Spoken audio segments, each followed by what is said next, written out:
courtroom in Laredo, Texas, was supposed to be the end of a story, not the beginning of a new one. Fluorescent lights hummed. The gallery sat rigid. Families waited for words that would decide how the rest of their lives would look. And at the center of it all was District Judge Harold Whitman, known for his calm bench and clipped sentences, preparing to deliver a verdict in a murder case that had already torn the city apart.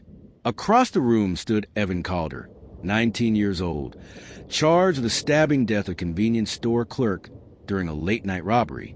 The evidence had been methodical, almost clinical.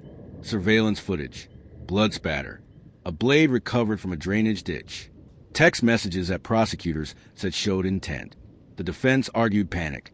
Youth, a life already bent by neglect. But as the days passed, one question hung heavier than all the others. Was the outcome ever really in doubt? When Judge Whitman began to speak, the courtroom leaned forward. His voice was steady. The words were precise. Guilty. First-degree murder. Gasps rippled through the benches. A mother sobbed. A bailiff shifted his weight. Evan Calder's shoulders tensed, then rose, then fell. Was it shock, rage, or something else forming behind his eyes? What happened next unfolded in seconds, but investigators would spend months trying to understand it.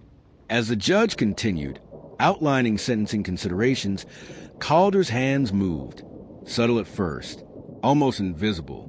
Why did no one notice? Did they assume the moment had passed? Did they believe the worst was already over? Court security footage would later show Calder reaching beneath the defense table, fingers closing around an object smuggled in pieces over multiple appearances.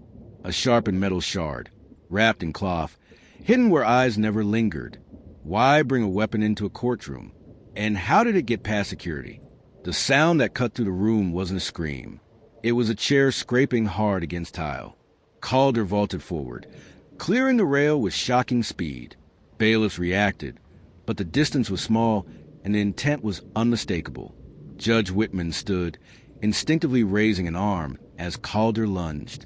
The strike was fast, violent, and bloody. Witnesses would later disagree on how many blows landed, but all agreed on one thing.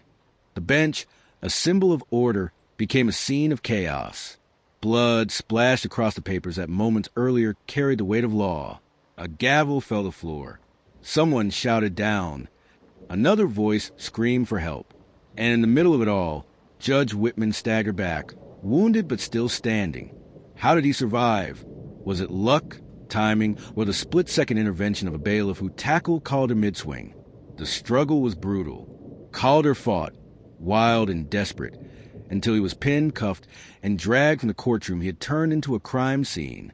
Silence followed, thick, stunned, unreal. People stared at the bench, at the blood, at each other. Had this really just happened? In a place designed to contain violence. Had violence found its loudest voice? Paramedics rushed Judge Whitman to a nearby hospital.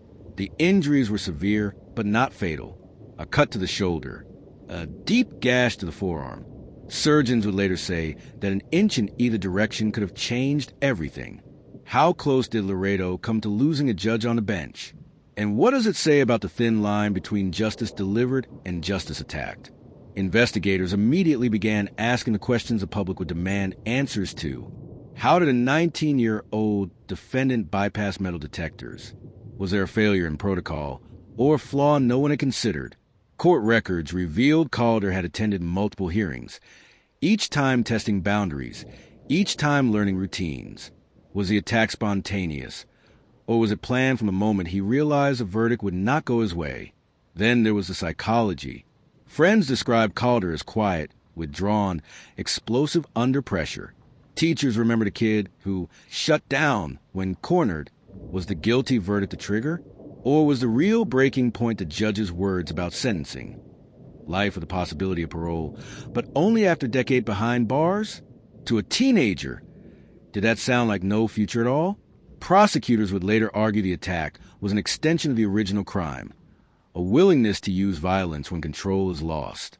The defense countered with mental health evaluations, pointing to impulse control disorders and a history of trauma.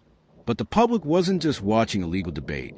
They were watching their sense of safety being questioned. If a judge isn't safe in court, who is? Evan Calder now faces new charges: attempted capital murder of a public official. The irony is impossible to ignore. A murder trial ends with an attempted murder in the very room meant to deliver justice. Will this act erase any chance of parole? Was that what Calder understood in that moment? Or did he believe irrationally that one last act of violence could rewrite his story? As for Judge Harold Whitman, he returned to the bench months later, arms still scarred, voice still steady. He refused to recuse himself from future cases involving courtroom security reforms. Some called it bravery. Others called it defiance. But the question lingers: did the attack change how justice is delivered in Laredo forever? This wasn't just a courtroom outburst. It was a collision of anger, youth, consequence, and authority. A reminder that verdicts don't end stories. They sometimes ignite them. And as the footage continues to circulate, one question keeps pulling viewers back in. When the law spoke, why did violence answer?